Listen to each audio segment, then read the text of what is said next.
Big island people don't stay in small islands. That is what people used to say back, I would say maybe 50 years ago, whenever they thought of like islands like Jamaica, Trinidad, big countries like Jamaica, Trinidad, Guyana, they wouldn't come to such small islands like Antigua and Barbuda. And that is what my mom heard when she first moved to Antigua by way of, let's get it straight, she's originally from Jamaica. She lived in Barbados for a bit and then she studied a little bit in England, and that's where she met our dad, and they came to Antigua. And that was back in the 1970s.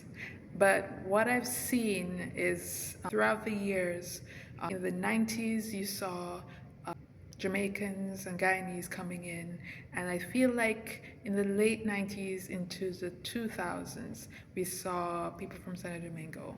And I would say in the 80s, I got the impression that we had the small island people in the area that included Dominica, I feel like maybe one or two St. Lucia. And I think now we only have like maybe a few people from Trinidad, a few people from St. Lucia. We do have Dominicans. We have Santo Domingans. We have a few Cubans. We have, of course, Jamaica, Guyana.